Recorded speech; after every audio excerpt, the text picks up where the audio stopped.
البدع والأهواء، أهل البدع العقائدية وأهل البدع السياسية. أنا أقول بيننا وبينكم السلف، بيننا وبينكم الكتب، كان يقول البدع بيننا وبينكم.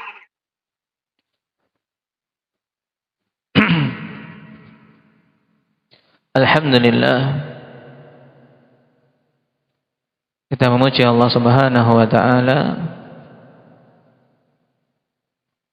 atas kemudahan yang diberikan sehingga kita selesai dari pembahasan Kitabus Shalah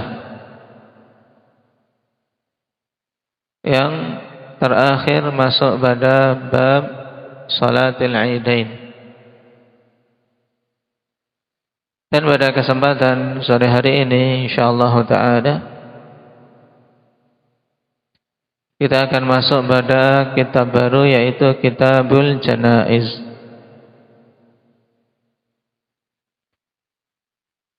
Yang pembahasan tentang janaiz ini akhwan dan hukum-hukum seputarnya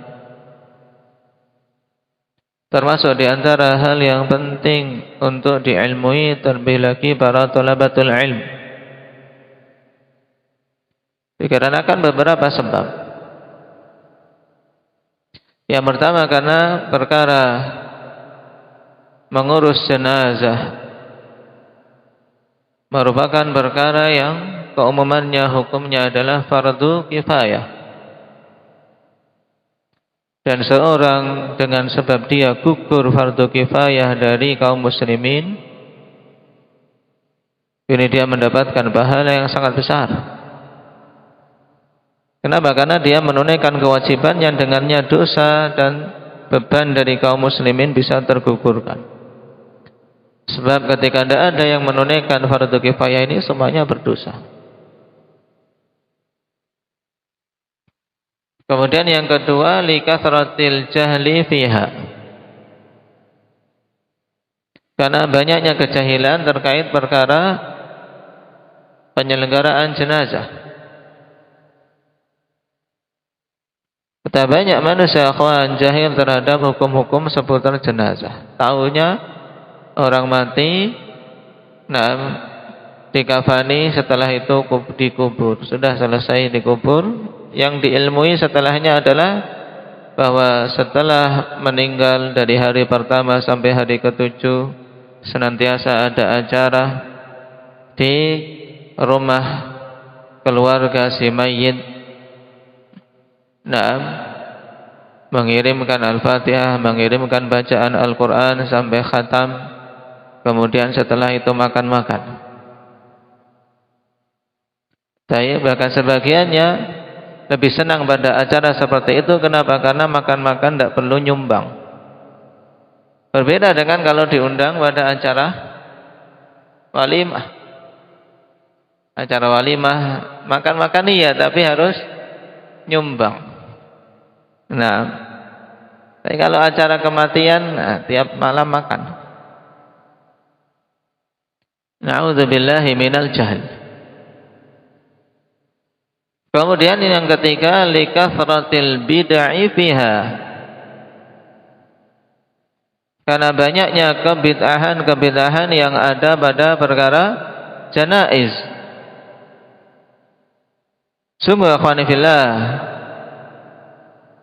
pada perkara penyelenggaraan jenazah kita dapati kebid'ahan yang sangat banyak. Dan di antara kitab yang sangat bagus terkait perkara ini yang dikarang oleh Al-Allamah Al-Albani rahimahullahu ta'ala terkait ahkamul janaiz wa bid'aha.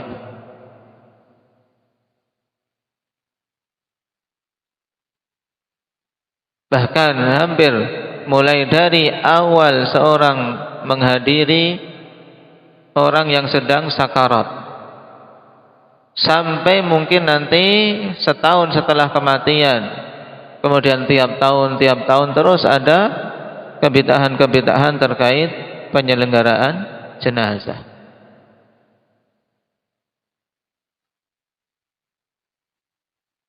Oleh karena itulah akhwani fillah, dikarenakan 3 hal ini dan juga perkara yang lain, dan 3 hal ini cukup bagi para talabatul ilm untuk betul-betul mengupayakan untuk dirinya mengilmui terkait perkara penyelenggaraan jenazah.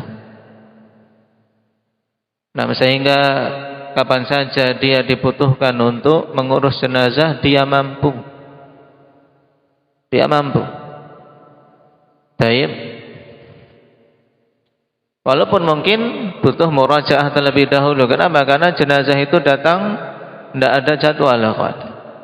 Ada undangan. Kalau ada undangan muhadharah, undangan kajian, kalian bisa mempersiapkan materi dulu. Kalau ini tidak, sehingga harus punya paling enggak ringkasan atau punya kitab yang dia jadikan rujukan cepat, ringkas, menuju cepat. Bagaimana cara memandikan, bagaimana cara mengkafani, bagaimana hukum seputar salat jenazah ketika menguburkan nanti. Ringkas, cepat untuk mengingat kembali. Tayyib. Dan sebelum itu semua tentunya butuh mengitqankan. Kalau seorang sudah mutqin dengan perkara ini, biidznillah tabaraka wa ta'ala, ilmu itu akan bersama dia dimanapun dia berada. Tayyib. Perhatikan ta'liq di kitab kita akhwan, Kitabul Janaiz. Al-janaizu jam'u janazatin atau jinazatin. Di sini cuma disebutkan bil kasri, jinazah. Wa yajuzul fathu, dan juga boleh untuk fathah, janazah. Kama fil qamusil muhit. Qamus al-muhit, akhwan. Nah, ada kisah dituturkan dulu oleh sebagian mustafid. Ada seorang ikhwan, orang tua, dia dulunya penuntut ilmu, mengumpulkan kitab sebagaimana kebiasaan penuntut ilmu. Tapi qadarallah ma syaa fa'al, anaknya ini tidak menuruni sifat orang tuanya. Dia sibuk dengan dunia, tidak menuntut ilmu. Maka ini juga ibrah penting bagi kita semua akhwan, untuk betul-betul memohon pada Allah Subhanahu wa ta'ala agar anak keturunan kita tidak jauh dari ilmu. Karena sungguh sebaik-baik perkara yang seseorang mendekat kepadanya di zaman-zaman akhir ini akhwani fillah adalah ilmu. Tanpa ilmu seorang akan menjadi korban yang empuk bagi syubhat dan menjadi santapan yang lezat bagi syahwat. Nah, ringkas cerita, orang tua tadi akhwan yang meninggalkan peninggalan berupa kitab, meninggal. Ya, anak tidak tahu nilai suatu kitab, dijual. Suatu ketika ada yang tanya, peninggalan bapakmu yang tersisa apa? Itu tinggal satu, Qamus Mukhayyat. Nah, baik, kamus yang apa, terjahit. Maksudnya Al-Qamus Al-Muhait ini tinggal satu ini toh. Saya tidak kenal nama kitab itu, tidak kenal. Maka ini musibah. Maka kita memohon pada Allah Subhanahu wa ta'ala agar kita bisa istiqamah di jalan ilmu. Demikian pula anak keturunan kita, mereka dekat dengan ilmu dan bergelut dengan ilmu. Baik, kita kembali ke permasalahan kita. Wa huwa ismun lil mayyit aw lin na'syi 'alaihi mayyit. Jadi jenazah atau jenazah tadi itu adalah penamaan untuk mayitnya atau untuk na'sy. Na'sy itu keranda. Keranda, tahu keranda?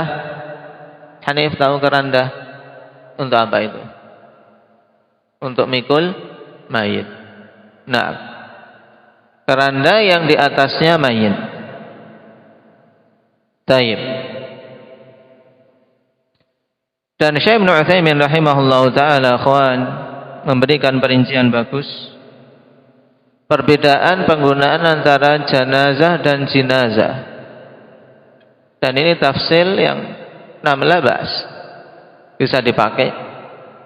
Nah, bahwasanya jinazah dengan kasrah ji itu untuk bawah.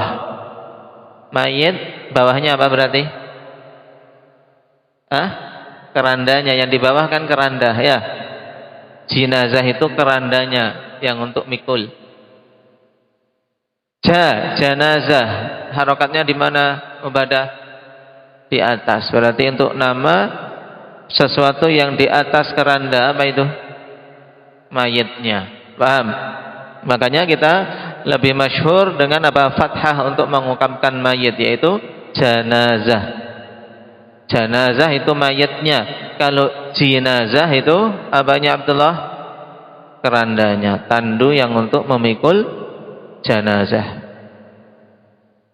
Kalau kita jadinya jenazah, jadi digabung mungkin A sama E di tengah-tengah saja. Nah, bahasa Indonesianya jenazah.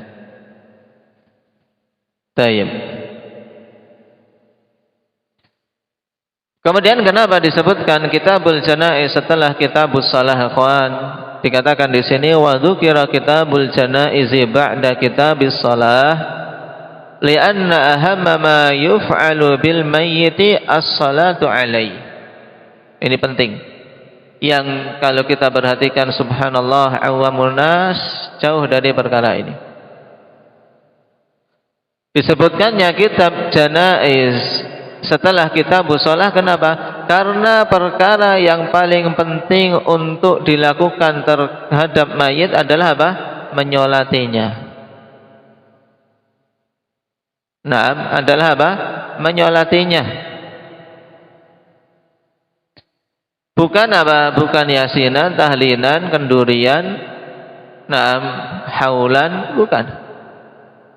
Tapi perkara yang terpenting untuk dilakukan terkait mayit adalah menyolatinya. Dan kita bisa memperhatikan akhwan di lingkungan kita ketika ada jenazah, banyak yang hadir. Mungkin satu desa hadir, tapi semuanya hadir cuma duduk-duduk ngobrol. Yang penting menaruh uang di tempat sumbangan. Yang sedikit sekali kita lihat siapa yang menyolatinya. Nah, tayyib, enggak sampai sepertiga dari yang hadir yang menyolatinya. Padahal perkara yang terpenting terkait masalah mayit adalah salat. Makanya kalau kita perhatikan para fuqaha menyebutkan kitabul janaiz setelah kitabus shalah. Tayyib. Ini. Baik, sekarang kita masuk pada perkataan Imam Sa'di rahimahullahu taala, qala an-nabiy sallallahu alaihi wasallam, laqinu mautakum la ilaha illallah, rawahu Muslim. Wa qala iqra'u ala mautakum Yasin, rawahu An-Nasa'i wa Abu Dawud. Pada dua hadis yang dibawakan oleh Imam Sa'di di sini, akhwan, beliau ingin menyampaikan kepada kita tentang hal yang hendaknya dilakukan ketika mendapati seorang dalam kondisi sakit parah dan menjelang datangnya ajal. Ketika kita menunggui orang sakit, atau ketika kita menunggui orang yang hampir meninggal dengan tanda-tandanya, apa yang dilakukan? Nah, ini. Tayyib, disebutkan di sini dua hadis. Yang pertama dalam Sahih Muslim, laqinu mautakum la ilaha illallah. datang dari dua sahabat, an Abi Sa'id Al-Khudri dan Abi Hurairah radhiyallahu anhumah. Taib. Berarti apa? Disunnahkan untuk mentalqin. Mentalqin orang yang apa? Yang hampir meninggal. Taib. Loh, bukankah dalam hadis di sini lafadznya laqinu mautakum la ilaha illallah. Talqinlah mauta kalian. Mauta jamak apa? Mayit. Mauta jamak dari mayit. Berarti talqinlah mayit-mayit kalian la ilaha illallah. Ini makna yang sekilas muncul ya kawan. Cuman bukan itu maksudnya. Nah, di sini pentingnya seorang memahami hadis dan merujuk kepada keterangan para syurahul hadis, bukan hanya sekedar seorang tahu bahasa Arab kemudian menerjemahkan, tidak. Apalagi kita ingin menerjemahkan ayat ataupun hadis, butuh tahu, butuh memahami maksud. Kenapa? Karena makna laqinu mautakum bukan mayit yang ditalqin, sehingga ketika apa? Ketika sudah selesai dikubur ditalqin. Sudah mayit ditalqin untuk apa? Yang bisa ditalqin dan bisa apa? Mengucapkan siapa Akmal? Yang masih hidup atau sudah mati? Yang masih hidup. Makanya makna laqinu mautakum la ilaha illallah. Nah, maksudnya wal muradu man hadarahul maut. Yaitu orang-orang yang mulai kematian mendatanginya, yaitu orang-orang yang hampir meninggal, maksudnya itu. Talqinlah orang-orang yang hampir meninggal di antara kalian la ilaha illallah. Taib. Qala fasunna liman syahida muhtadiran an yulaqinahu syahadah birifqin. Ini penting, birifqin. Disunahkan bagi orang yang menghadiri muhtadiran. Ini istilah muhtadir, istilahnya apa? Istilah untuk seorang yang mulai apa? Kematian mendatanginya. Kita melihat tanda-tanda dia sudah mulai apa? Mulai didatangi kematian. Tapi belum sampai gargarah, belum sampai di tenggorokan. Karena kalau sudah sampai di tenggorokan tidak ada faedahnya. Nah, dengan tanda-tanda sakit yang sudah memarah, semakin parah dan seterusnya. Nah, orang yang menghadiri seperti ini disunnahkan untuk mentalqinnya kalimah syahadah dengan catatan birifqin, dengan lembut, bukan dipaksa. Katakan la ilaha illallah cepat sebelum kamu mati. Tidak jadi. Nah, bahkan dipukul, bilang la ilaha illallah aja nggak bisa. Bukan seperti itu caranya, tapi birifqin. Fayaqulu indahu la ilaha illallah, sehingga dia orang yang menunggu ini cukup mengucapkan di sampingnya la ilaha illallah agar dia dengar. Karena manusia terkadang, apalagi itu orang tua, kawan, kadang apa? Ketika disuruh dia malah enggan. Ketika disuruh malah enggan. Taib. Tapi cukup dipancing. Nah, kita mentalkin, maksudnya kita mengucapkan di situ kalimat la ilaha illallah. Mungkin kalau dia lebih muda atau orang yang menerima perkataan kita, sudah kita biasa menasihatinya, bisa ucapkan la ilaha illallah nak. Ucapkan la ilaha illallah ya akhi. Nah, harus melihat kondisi. Kalau tidak cukup seorang mengucapkan di sampingnya yang didengar oleh dia la ilaha illallah, diperdengarkan ke telinganya la ilaha illallah, hatta yaqulaha, sampai orang yang ditunggu itu mengucapkan la ilaha illallah. Tidak harus dengar, tapi diamati dari gerakannya. Walaupun ya terkadang cukup sulit, tapi seorang bisa mengira-ngira dia apa? Dia sudah mengucapkan. Kenapa kok sulit untuk memperhatikan mengucapkan atau belum? Karena la ilaha illallah kan tidak butuh gerakan bibir. Taib, tidak butuh gerakan bibir. Nah, antum pegang bibirnya.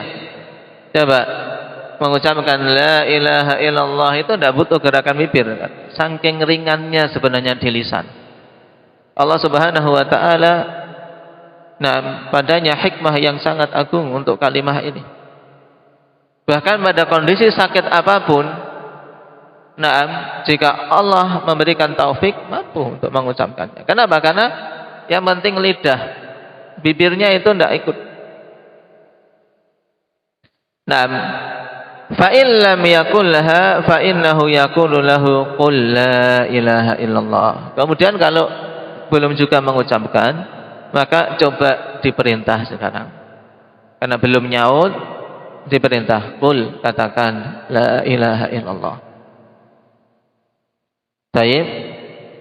Fa in takallama ba'daha a'adaha hatta takuna akhir kalamih. Kalau sudah mengucapkan, sudah didiamkan, tidak usah terus-terusan biar banyak-banyak. Sudah mengucapkan alhamdulillah, sudah mengucapkan la ilaha illallah, sudah diam, ditunggu. Karena apa? Itu sudah mengucapkan. Nah, jangan diajak bicara lagi.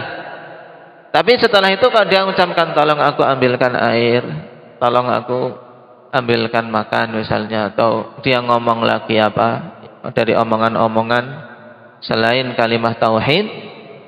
Nah, kalau setelahnya berucap sesuatu, maka apa?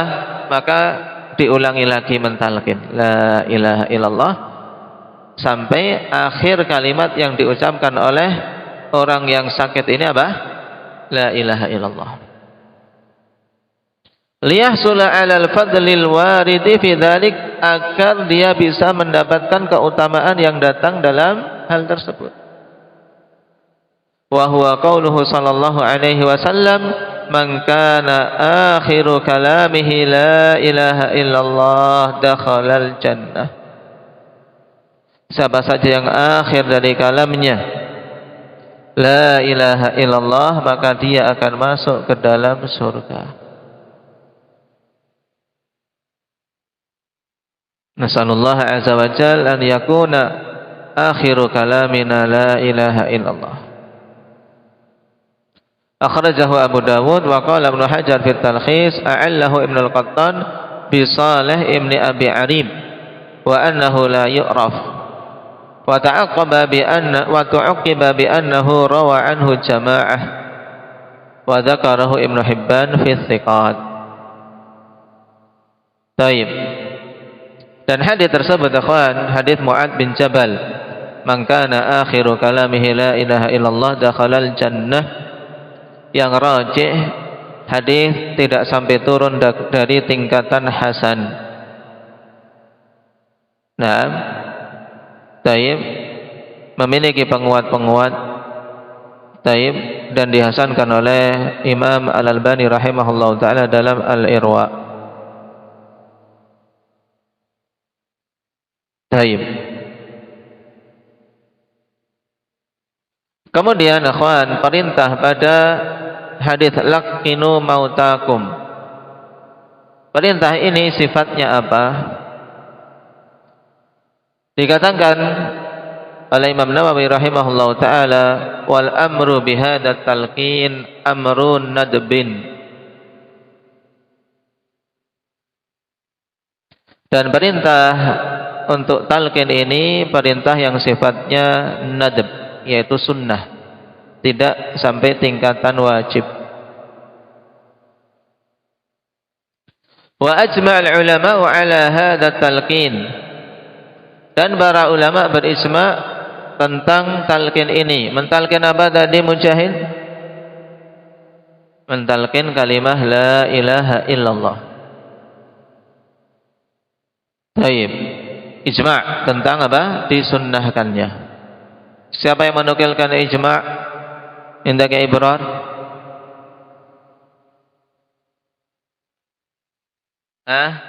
Barusan siapa? Imam An-Nawawi rahimahullahu taala dalam syarah Muslim. Wa karihul iktsara alaihi wal muwalah. Ini penting. Dan para ulama membenci untuk memperbanyak pengucapan itu dan terus-terusan diucapkan. Ucapkan la ilaha illallah, ucapkan la ilaha illallah, ucapkan la ilaha illallah gitu. Terlalu banyak, jangan. Nah, tapi pelan-pelan. Karena orang sakit, dia sudah dalam kondisi sempit. Jangan dipersempit dengan seakan-akan dipaksa didorong-dorong untuk mengucapkan ini.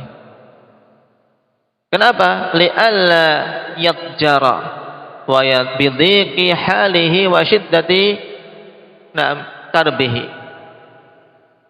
Agar dia tidak yatjar, yaitu merasa jengkel. Dengan sempitnya kondisi dia dan beratnya kesulitan yang sedang dihadapi, untuk nafas saja tersengal-sengal, berat. Nah, fayukrahu dzalika, atau kembali kepada yang sakit berarti fayakrahu dzalika biqalbihi wa yatakallamu bima la yaliq. Ini yang dikhawatirkan. Karena kalau kondisi dia sudah sempit, kok dipaksa, dikejar-kejar dengan talqin la ilaha illallah yang terus-terusan. Nah, kemudian akhirnya dia malah membenci hal itu dengan kalbunya, akhirnya berucap dengan ucapan yang tidak pantas. Nah, bisa berbahaya. Pas mengucapkan yang tidak pantas, meninggal, kan sedih sendiri yang menunggui. Qalu wa idza qalahu marratan la yukarraru alaihi. Para ulama mengatakan kalau sudah mengucapkan sekali maka jangan diulang lagi. Cukup. Nah, tidak diulang.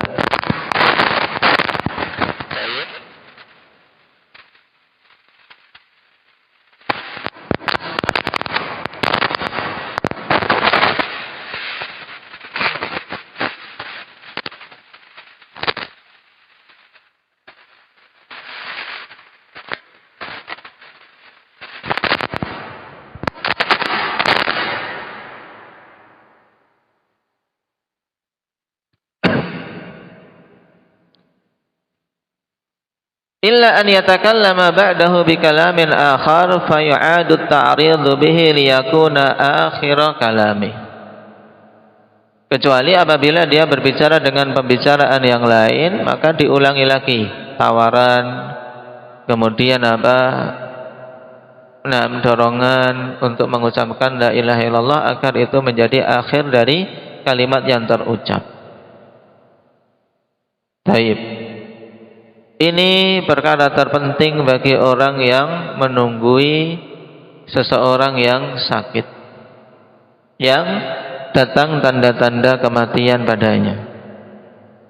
Kemudian hal yang lain juga akhwan yang disunnahkan untuk dia ingatkan kepada si mayit.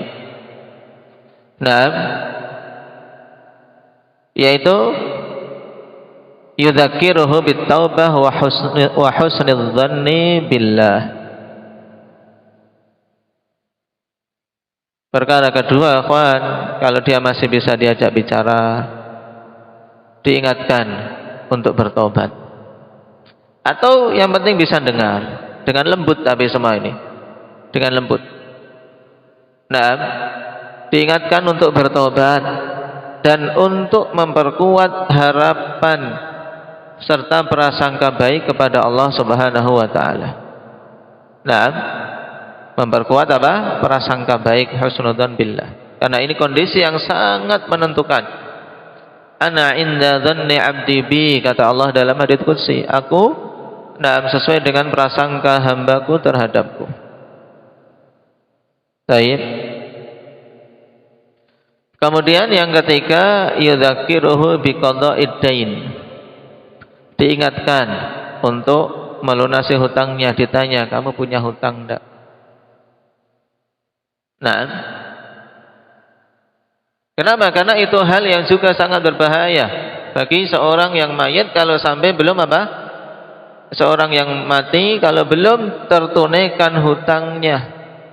Kalau orang yang mati syahid saja ini pada puncak terbaik kematian. Puncak terbaik kematian apa? Mati dalam kondisi syahid. Itu saja dosa atau perkara terkait hutang tidak terampuni. Semua dosa-dosa diampuni kecuali dain, kecuali hutang. Ini bagi yang mati syahid, apalagi yang tidak mati syahid. Menjadikan dia terhambat karena hutangnya, maka diingatkan. Nah, agar yang hidup nanti bisa segera melunasinya dari harta peninggalan sebelum dibagi-bagi warisannya. Kemudian yang keempat, al-wasiyah bima yajibu alaihi minal huquq. Diingatkan untuk berwasiat dengan hal-hal yang wajib atasnya berupa hak-hak untuk dia tunaikan. Taib.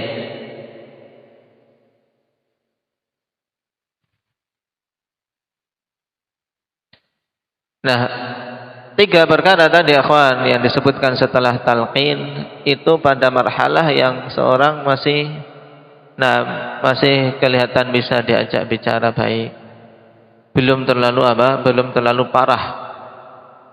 Tapi kalau memang sudah parah ya tinggal yang penting talqin saja la ilaha illallah. Maka kalau sakit, menengok sakit parah, perkara tadi kuatkan husnudzon, taubat, hutang, wasiat diingatkan.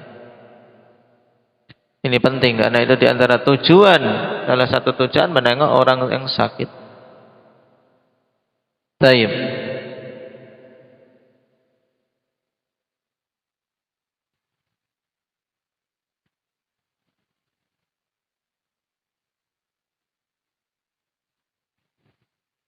Adapun pada riwayat yang kedua, akhwan, wa qala iqra'u ala mautakum Yasin, rawahu Nasa'i wa Abu Dawud. Ini adalah hadis yang lemah. Perhatikan catatan kaki, akhrajahu Abu Dawud wa Ibnu Majah wa Nasa'i fil Kubra min hadithi Ma'qil ibn Yasar. Wa qala Ibnu Hajar fi Talkhis wa qala ad-Daruqutni hadza haditsun dha'ifun. Hadza haditsun dha'iful isnadi majhulul matni wala yasihhu fil babi hadits. Ini faedah penting diingat-ingat akhwan dari Imam Ad-Daruqutni rahimahullah. Nah, terkait hadis, bacakanlah kepada orang-orang yang mau meninggal di antara kalian surat Yasin. Ini yang banyak dipakai oleh masyarakat di tempat kita, maka antum harus mengetahui derajat hadisnya dengan bagus sehingga bisa menerangkan. Dikatakan oleh Imam Ad-Daruqutni hadisnya dhaif dari sisi sanad dan majhul dari sisi matan. Matannya majhul, tidak dikenal. Tidak dikenal di sisi ulama ahli hadis. Dan tidak sahih pada bab ini satu hadis pun, yaitu apa? Pada bab membacakan surat Yasin. Taib. Nah, dan apa sebab kedhaifannya? Nah, sebab kedhaifannya akhwan, taib, karena pada hadis ini terdapat perawi yang kunyahnya Abu Utsman. Abu Utsman di sini bukan Abu Utsman An-Nahdi. Dia seorang majhul. Abu Utsman siapa? Tidak tahu. Abu Utsman, bukan Nahdi yang jelas. Kalau Abu Utsman An-Nahdi diterima riwayatnya. Kemudian bapaknya dari Abu Utsman ini juga majhul. Sehingga apa? Ada 2 perawi yang majhul. Ditambah lagi akhwan adanya ittirab pada hadis ini, sehingga terkumpul 3 sebab kelemahan dua perawi yang majhul, Abu Uthman dan bapaknya, kemudian ditambah apa? Kegoncangan dalam hadis tersebut. Baik.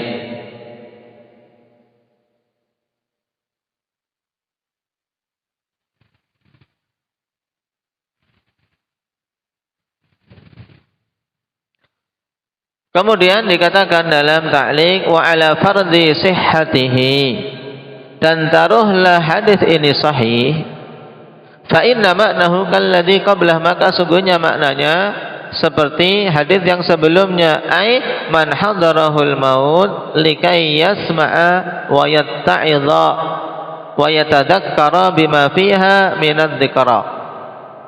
Maksudnya bagi orang yang mau meninggal, bukan yang sudah mati dibacakan Yasin sepekan, setiap tahun, setiap bulan, bukan 40 hari, bukan. Tapi orang yang menjelang kematiannya dibacakan Al-Quran agar dia mendengar dan mengambil pelajaran. Dengan apa-apa yang disebutkan di dalamnya. Ini kalau paham maknanya.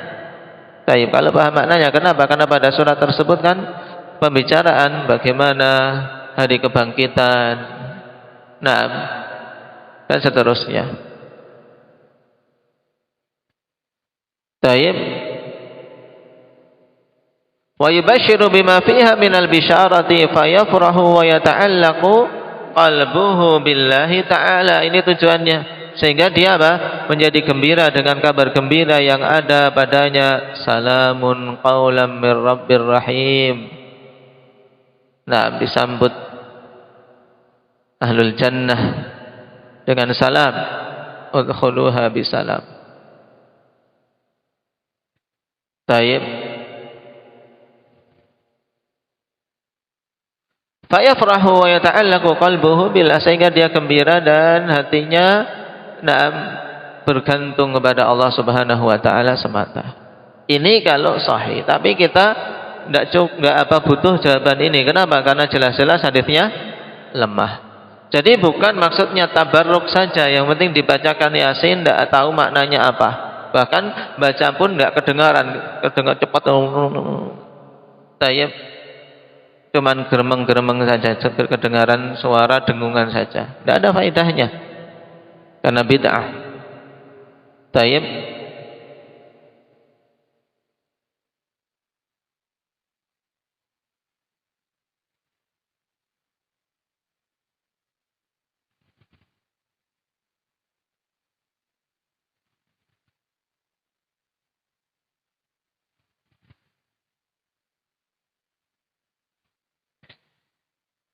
Sehingga kalau membaca itu akhwan untuk itti'ad, untuk mengingatkan dengan Al-Quran tidak masalah. Tapi kalau takhsis dengan surat Yasin, khusus untuk mayit meninggal, mayit yang mau seseorang yang mau meninggal, mau mati, agar cepat meninggalnya, agar husnul khatimah, ini tidak ada dalil.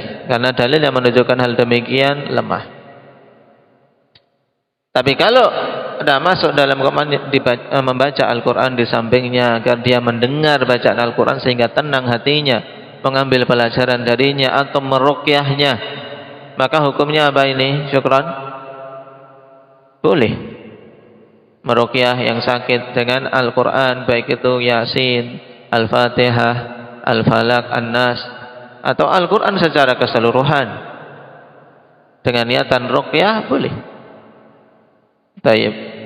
Adapun kalau setelah meninggalnya akhwan, maka itu jelas bid'ah. Membaca Al-Quran atas mayit setelah meninggalnya, maka itu bid'ah, sebagaimana ditegaskan oleh Syekhul Islam Ibnu Taimiyah rahimahullahu taala. Barakallahu fikum.